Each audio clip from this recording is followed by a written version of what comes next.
जिसको लगता है कि पॉलिटिक्स करके अलायंस करके बीजेपी हो, सीपीएम हो, कांग्रेस हो, ये इसके संग ये पार्टी के संग अलायंस करो, वो पार्टी के संग अलायंस करो, इस पार्टी के संग अलायंस करो करके तिपरासा का सोल्यूशन मिल जाएगा ना, वो गलत फहमी में रह रहा है। आप लोग हमने नोटिस किया है पिछले 2-3 महीने में, कोई आके मुझसे पूछता है सीपीएम के संग जाओ, कोई आके बोलता है कांग्रेस के संग जाओ, कोई आके बोलता है बीजेपी के संग जाओ, कोई बोलता है तृणमूल के संग जाओ। मैं आपको बोलना चाहता हूँ, क्या हम लोग कभी अकेला नहीं फाइट कर सकते क्या?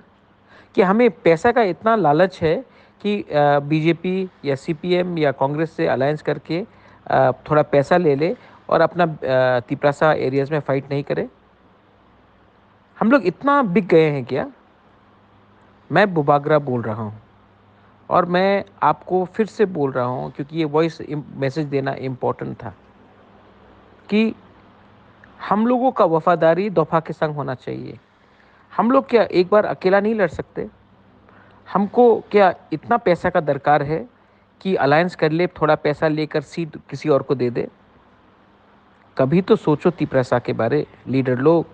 कभी तो पॉलिटिक्स को पीछे रखो और जाति को सामने रखो और दफा के लिए एक बार फाइट करो। विलेज काउंसिल जीतो, असेंबली जीतो, हिंदुस्तान खुद ब खुद आपको अपना कॉन्स्टिट्यूशनल सोल्यूशन देगा। एक बार अपने दफा के लिए फाइट कर लो। 70 साल से कॉम्प्रोमाइज़ करते करते, पैसा लेकर सीट देते देते आज हम लोग कहीं के नहीं रह चुके हैं। 2026 में फिर से डिलिमिटेशन होगा।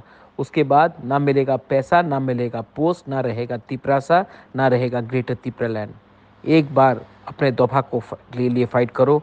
पब्लिक हमारे साथ है, विश्वास पब्लिक हमारे संग करती है।